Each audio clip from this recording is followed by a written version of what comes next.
Rajesh law centre में आप लोगों का स्वागत है। आज हम लोग चर्चा करेंगे कि अगर कोई व्यक्ति न्यायालय में आकर यानी अदालत में आकर के झूठी गवाही देता है तो उस झूठी गवाही पे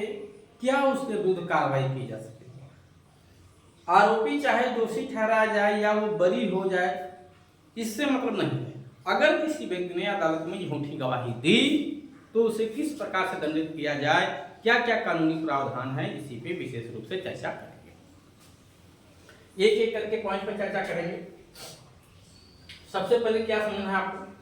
कि SC/ST एक्ट 1989 के तहत चाहे मुकदमा चल रहा हो, चाहे ऐसे आरोपी पे SC/ST एक्ट का मुकदमा ना चल रहा हो, केवल IPC की धारा हो, केवल पॉक्सो एक्ट की धारा चल रही हो, इससे मतलब नहीं है। कोई भी क्रिमिनल केस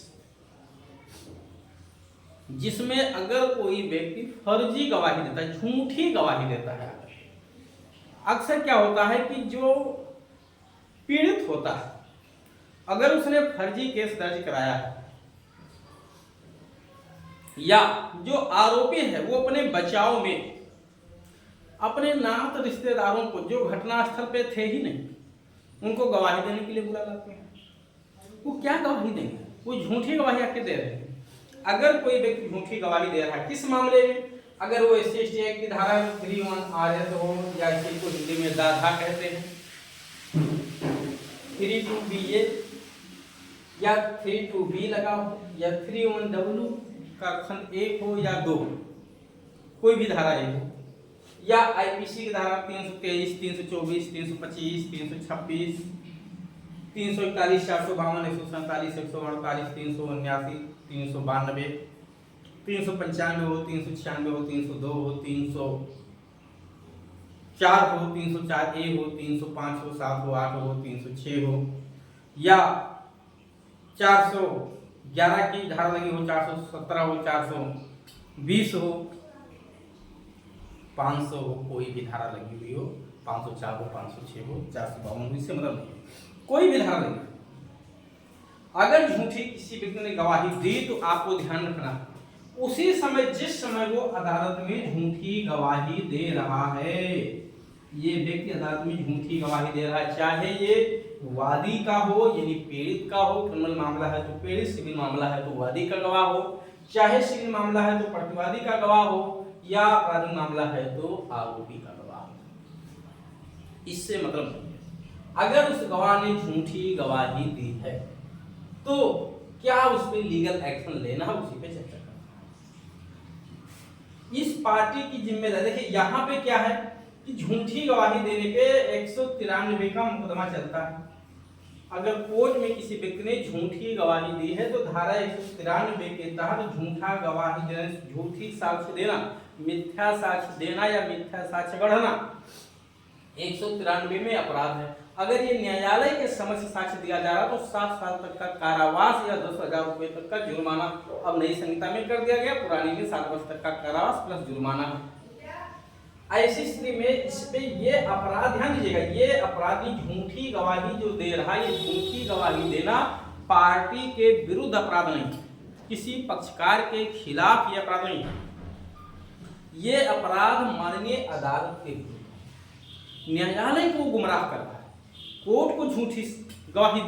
जो झूठा साक्ष्य दे रहा है अदालत के सामने, तो अदालत के सामने अगर झूठी गवाही दे तो न्यायालय के समक्ष अपराध है, यानी इसी को कहते हैं न्यायिक प्रक्रिया के विरुद्ध अपराध। इसके लिए प्रक्रिया जो 193 का केस इस पे चलाने के लिए जरूरी है कि ये अदालत इस व्यक्ति पे कंप्लेंट दर्ज कराई जा करके सक्षम अधिकारिता वाले न्यायालय में, कि पीड़ित पार्टी यहाँ पे जो पक्षकार है वो केस नहीं दर्ज कर सकते। अदालत के सामने अपराध हुआ तो अदालत को पार्टी बनना पड़ेगा, वो सक्षम अधिकारिता में जा करके, सक्षम अधिकारिता वाले न्यायालय में जा करके उन्हें कंप्लेंट दर्ज कराना होगा। इसमें FIR भी नहीं लॉन्च होगी, ध्यान दीजिएगा। अब क्या प्रक्रिया है इसकी? अब इसके लिए प्रक्रिया आप CRPC में देखेंगे तो धारा 195 एवं 340,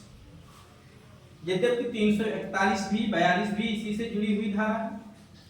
344 भी इसी से जुड़ी हुई धारा है, मिथ्या साक्ष्य देने से, कि ये पार्टी 340 में बताया गया कि उस अदालत में जा करके परिवार दर्ज कराए जिसके अधिकारिता में ये मामला आ रहा। अगर ये कोर्ट कंप्लेंट नहीं, अब कोर्ट भाई इतना एक्शन तो कोर्ट नहीं लेगी व्यवहार में, ये आपको भी अच्छे से पता है, ध्यान दीजिए। हाँ, एक बात और मैं यहाँ नंबर अपना दे रखा हूँ कि किसी भी व्यक्ति को कोई भी लीगल इन्फॉर्मेशन लेना है, चाहे वो क्रिमिनल मैटर हो या सिविल मैटर हो या सक्सेशन का मैटर हो, आप निःशुल्क वो बेझिझक इस नंबर पे कॉल करके जो रीजनेबल फीस हो जमा करके जानकारी ले सकते हैं। तो ऐसी स्थिति में अदालत के सामने जो पार्टी होती है, पार्टी कोर्ट से कहती है कि साहब आपके सामने झूठी गवाही दी जा रही है, पार्टी झूठ बोल रही है, गवाह झूठ बोल रहा है, ये अपराध है धारा 193 का और आप इसमें कंप्लेंट कर चाहिए। तो जिस समय किसी पक्षकार को ये पता चले कि वो सामने वाला गवाह झूठ बोला, उसी समय वो अदालत में एक एप्लीकेशन दे, अदालत में एक एप्लीकेशन दे 340 का कि साहब आपके समक्ष अपराध हो रहा है और आप सक्षम अधिकारियों न्यायालय में इसका परिवार दर्ज करें। अगर अदालत आपके कहने पे इनकार कर देती है तो उस अदालत के जो भी अदालत हो, उसका जो ऊपर का सुपीरियर कोर्ट है जिसके वो सबॉर्डिनेट है, उस कोर्ट में आप जा करके इसकी रिवीजन फाइल कर सकते हैं और वो अदालत आदेश दे सकती है परिवार दर्ज होने के। और साथ ही साथ ये कोर्ट अगर चाहे तो परिवार दर्ज कराने से भी बच सकती है। एक दूसरा विकल्प है क्या कि ये कोर्ट खुद उस व्यक्ति को कारण बताओ नोटिस जारी करते हुए उस पे धारा 344 की कार्रवाई कर सकती है, जिसमें 500 रुपया जुर्माना या 3 महीने का कारावास देने की पावर खुद कोर्ट को है। किसी भी कोर्ट में कोई भी कंप्लेंट दर्ज करने की जरूरत नहीं है, खुद वो कोर्ट जिसके सामने झूठी गवाही दी जा रही है, मीठा साक्ष्य दिया जा रहा है, उसका समरी टायर करते हुए उसको 3 मास तक का कारावास या 500 रुपया जुर्माना घोषित कर सकती है धारा 344 सीआरपीसी के तहत। तो इस तरह से अदालत को पावर है, लेकिन ये याद अदालत को पार्टी को ही दिलाना पड़ेगा, ये ध्यान रखिएगा। अदालत जा करके इस जो मुकदमेबाजी में नहीं फंसना चाहिए, क्योंकि वो डेली मुकदमा निस्तारित करते करते तो जान रहे हैं इसमें कितनी जटिलता है। तो व्यवहार में ना के बराबर अदालतें इसमें कंप्लेंट केस कराती हैं। हाँ, पार्टी अगर एक्टिव हो गई तो अदालत कार्रवाई करती है। बहुत सारे ऐसी भी अदालतें जो एक्टिव हैं तुरंत संज्ञान ले लेते हैं, इस पर पार्टी की हवा निकल जाती है सामने वाले की। तो उम्मीद है कि ये बात आपको समझ में आई होगी, और अगर कोई झूठी गवाही अदालत में दे रहा तो निश्चित तौर से आप ये कार्रवाई कराइए। अगर कोई बात आपको नहीं समझ में आई हो तो मैं नंबर दे रखा हूँ, आप इस नंबर पर संपर्क करके जानकारी ले सकते हैं। हाँ, जो फीस है वो आपको जमा